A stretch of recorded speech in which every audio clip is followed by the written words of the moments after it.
ಮತ್ತೊಮ್ಮೆ Sandalwood cricket stars ವಿಶೇಷ ಕಾರ್ಯಕ್ರಮಕ್ಕೆ ಸ್ವಾಗತ. ನಾವು ಸುದೀಪ್ ಅವರೊಂದಿಗೆ ಮಾತನಾಡ್ತಾ ಇದ್ವಿ. ನಮ್ಮ CCL ಮ್ಯಾಚ್, ನಮ್ಮ ಕರ್ನಾಟಕ ಬುಲ್ಡೋಸರ್ಸ್ ಟೀಮ್ನ ಬಗ್ಗೆ ಮಾತನಾಡ್ತಾ ಇದ್ವಿ. ಯಾವ ರೀತಿಯಾದಂತಹ ಸ್ಟ್ರಾಟಜಿಗಳನ್ನ, ಯಾವ ರೀತಿಯಾದಂತಹ ಗೇಮ್ ಪ್ಲಾನ್ ಅನ್ನ ಅವರು ಫೈನಲ್ಗೆ ಮಾಡ್ಕೊಂಡಿದ್ದಾರೆ ಅನ್ನೋದ್ರ ಬಗ್ಗೆ ಅವ್ರ ಜೊತೆಗೆ ಚರ್ಚೆಯನ್ನು ನಡೆಸ್ತಾ ಇದೆ. ಬನ್ನಿ ನಮ್ಮ ಮಾತುಕತೆಯನ್ನ ಮುಂದುವರಿಸೋಣ. ಓಕೆ ಸುದೀಪ್ ಅವರೇ, ನಿಮ್ಮ ಟೀಮ್, ನಿಮ್ಮ ಒಂದು ಬಾಣಗಳು 16 ಬಾಣಗಳ ಜೊತೆ ಇನ್ನು ಮಾತನಾಡೋದು ಬಾಕಿ ಇದೆ. ಅದಕ್ಕೂ ಮುಂಚೆ ಫೈನಲ್ ಮ್ಯಾಚ್ಗೆ ನೀವು ಸ್ವಲ್ಪ ಆದ್ರೂ ಸ್ಟ್ರಾಟಜಿನ ಹೆಂಡಿರ್ತೀರಾ? ಯಾವ ರೀತಿಯಾದಂತಹ ಪ್ಲಾನ್ ಮಾಡ್ಕೊಂಡಿದ್ದೀರಾ? ನಮ್ಮ ಟೀಮ್ ಎಲ್ಲರಿಗೂ ಗೊತ್ತು, ನಾನು ಸ್ಟ್ರಾಟಜಿ ಹಾಕಲ್ಲ, ಹಾಕಿದ್ದೀನಿ ಅವ್ರಿಗೂ ಹೇಳಲ್ಲ. ಅದೇನು ಮಾಡಬೇಕು ಸೈಲೆಂಟಾಗಿ ಎಕ್ಸಿಕ್ಯೂಟ್ ಮಾಡ್ತಾ ಇರ್ತೀನಿ. my team is fantastic for a couple of reasons. One, they are sincere. Second, they are obedient. Third, they have fantastic conviction. Fourth, they have fantastic belief in me. Okay? ಈ 4 ಇರೋವರೆಗೂ ಸ್ವಲ್ಪ ನಮ್ಮ team ಸೋಲೋದು ಕಷ್ಟ ಇದೆ. ಈ 2 ತಿಂಗಳ ಹಿಂದೆ ಇತ್ತಾ ಅಥವಾ ನೀವು ಬರ್ಸಿದ್ರಾ? ಈ ಚಿತ್ರರಂಗದಲ್ಲಿ ಬಂದಾಗಿಂದ ನಮ್ಮಲ್ಲಿ ತುಂಬಾ ಜನಕ್ಕಿದೆ. ಇದು ಓಪನ್ ಆಗಿ ಗೊತ್ತಾಗ್ತಾ ಇದೆ ಅಷ್ಟೇ. ಈಗ ನಾನೇನು ಹೇಳ್ತಾ ಇದ್ದೀನಿ, ಇಲ್ಲಿ ಸ್ಟ್ರಾಟಜೀಸ್ ಅಂತ ಏನಿದೆ, ನಾನು ನಮ್ಮ coach GK we both sit together.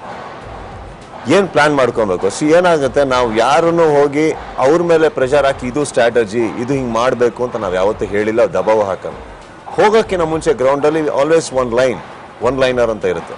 ಇದು ಹಿಂಗೆ ಮಾಡು, we go according to that. And bowling changes ಏನು ಮಾಡಬೇಕು, that goes according to the momentum of the game. Strategies ಅಂತಂದರೆ ಮೊದಲನೇ ಸ್ಟ್ರಾಟಜಿನೇ ನನ್ನ ಸ್ಟ್ರಾಟಜಿ ಯಾವತ್ತೂ ಡಿಸ್ಕ್ಲೋಸ್ ಮಾಡಲ್ಲ. That is my main strategy. Then comes the rest. Okay, team ಬಗ್ಗೆ ಭಾಳ ಮಾತನಾಡಿದ್ದೀವಿ ಅಂತ ಅನಿಸುತ್ತೆ. ಆದರೆ ಸುದೀಪ್ ಆಸ್ ಅ ಪ್ಲೇಯರ್ ಮಾತಾಡಬೇಕು. ಸುದೀಪ್ ಅವ್ರಿಗೆ ಕೀಪಿಂಗೇ ಮಾಡಬೇಕು ಅಂತ ಯಾಕೆ ಅನಿಸ್ತು? Field, I am a bad fielder. ಓಡೋದು ಕಷ್ಟನಾ? ಓಡೋದು ಕಷ್ಟ ಅಂತಲ್ಲ, ಈಗ ಇರೋದ್ರಲ್ಲೆಲ್ಲ ಯಂಗ್ಸ್ಟರ್ಸ್ಗೆ ಎಲ್ಲರಿಗೂ ಹೊರಗಡೆ ಇಟ್ಟಿದ್ದೀವಿ, ಸ್ವಲ್ಪ ವಯಸ್ಸಾಗಿರೋರೆಲ್ಲ ಆ ಕಡೆ ಇದೀವಿ ನಾವು ಅಷ್ಟೇ. That's all. And mainly I think I can do keeping better than anything. And ಆ ಪೊಸಿಷನಿಂದ ನನಗೆ I can see my field setting fantastic. Okay, I think that's the best position to be in. So first ಮ್ಯಾಚಲ್ಲಿ ಸುದೀಪ್ ಫೀಲ್ಡ್ಗೆ ಇಳಿದಾಗ ತುಂಬ tension ಇತ್ತು. ಯಾಕಂದರೆ ರನ್ಗಳನ್ನು ಗಳಿಸಬೇಕಾದಂಥ ಜವಾಬ್ದಾರಿ, ಇನ್ನೊಂದು ಕಡೆ ನಿಮ್ಮ ಎದುರಿಗೆ ಇರುವಂಥ ಬ್ಯಾಟ್ಸ್ಮನ್ಗಳಿಗೂ ಕೂಡ ನೀವು ಇನ್ಸ್ಟ್ರಕ್ಷನ್ ಕೊಡಬೇಕಾಗಿತ್ತು. ಸೊ ಪ್ರತಿಯೊಂದು ಬಾಲ್ ಬಂದಾಗಲೂ ಕೂಡ ಸುದೀಪ್ ಅವರು ಕನೆಕ್ಟ್ ಮಾಡ್ತಾ ಇದ್ರ ಅಥವಾ ಬ್ಯಾಟಿಗೆ ಬಾಲೇ ಕನೆಕ್ಟ್ ಆಗ್ತಾ ಇತ್ತ? ಬೇಸಿಕ್ಲಿ ನೀವು ನಾನು ಫ್ಲೂಕ್ ಪ್ಲೇಯರ್ ಅಂತ ಇದ್ದೀರಾ, but I don't mind as long as I can get runs fluke. As long as my team can win in a fluke way, I think it's okay. Okay, ಈಗ ಎಲ್ಲ players ಜೊತೆ ನಾನು ಮಾತಾಡ್ತೀನಿ ಸುದೀಪ್ ಅವರೇ. Special ಆಗಿ 2 ಮ್ಯಾಚ್ಗಳಲ್ಲಿ fantastic consistent ಒಳ್ಳೆ result ಅಥವಾ performance ತೋರಿಸಿದ್ರು ಧ್ರುವ ಅವ್ರ ಬಗ್ಗೆ ಏನು ಹೇಳ್ತೀರಿ? See, he's a marvelous player. Unfortunately, he cannot hear and he cannot speak. ಅವ್ರಿಗೆ ಅಷ್ಟು ಬಾಯಿಗೆ ಬರಲ್ಲ, ಕಿವಿ ಅಷ್ಟು ಕೇಳೋದಿಲ್ಲ. ಬಹುಶಃ ಅದು ಕೇಳಿಸ್ತಾ ಇದ್ದಿದ್ರೆ ನಮ್ಗಳ ಚಪ್ಪಾಳೆಗಳು ಅವ್ರಿಗೆ ಇನ್ನೂ ಚೆನ್ನಾಗಿ ಕೇಳಿಸ್ತಾ ಇತ್ತು. ನಾವು ತುಂಬ ಕನ್ವಿಕ್ಷನ್ಸ್ ಇದೆ ಆ ಮನುಷ್ಯನಿಗೆ. Is very talented. ನಮ್ಮ ಸಿಸ್ಟಮಿನ ದುರದೃಷ್ಟ ಏನಂತಂದರೆ, just because he cannot hear and speak, he cannot represent the state or the nation. That is a stupidity of our system, you can say. Otherwise ಅವನು he is a very capable player even to play for a Ranji level. He is very capable.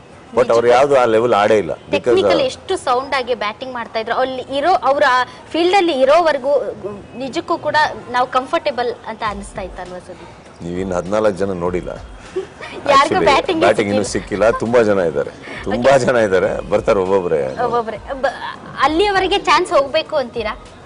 Chance ಹೋಗೋದು ಅಂತಲ್ಲ, chance create ಆಗುತ್ತೆ. ಇವಾಗ ನಮ್ದು actually ನಾವು ಸ್ವಲ್ಪ ಇವಾಗ 3rd match ನಾವು ಸ್ವಲ್ಪ ಸೇಫ್ ಇರೋದ್ರಿಂದ, if Hindi team beats Chennai, I want to shuffle with the team a little. So batting order agli innondagli, there are other players also I want to play. So they'll all play in that match.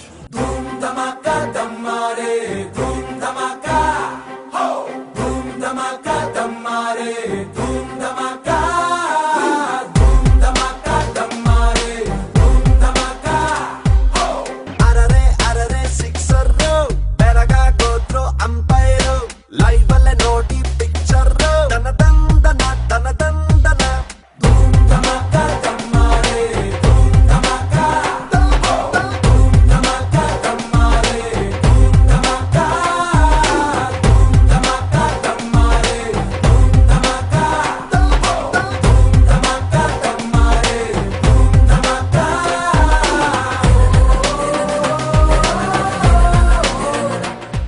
Sudeep ಅವರೇ, ಬಹಳ ವಿಷಯಗಳ ಬಗ್ಗೆ ನಿಮ್ಮ ಜೊತೆ ಚರ್ಚೆ ಮಾಡಿದ್ದೀನಿ. ಆದರೆ ಬಹಳಷ್ಟು ಪ್ಲೇಯರ್ಸ್ ಬಗ್ಗೆ ಕೂಡ ಮಾತನಾಡೋದಿದೆ, ಅವ್ರ ಜೊತೆಗೂ ಕೂಡ ಮಾತಾಡ್ತೀನಿ. ವೀಕ್ಷಕರೇ, ಕ್ಯಾಪ್ಟನ್ ಆಫ್ ದಿ ಶಿಪ್ ಜೊತೆ ಮಾತಾಡಿದ್ವಿ, ಆದರೆ ಇನ್ನುಳಿದ ಪಂದ್ಯದಲ್ಲಿ ಆಡಿದಂತಹ ಪ್ಲೇಯರ್ಸ್ ಜೊತೆ ಮಾತುಕತೆಯನ್ನು ಮುಂದುವರಿಸ್ತೀನಿ ಒಂದು ಸಣ್ಣ ಬ್ರೇಕಿಂಗ್ ನಂತರ.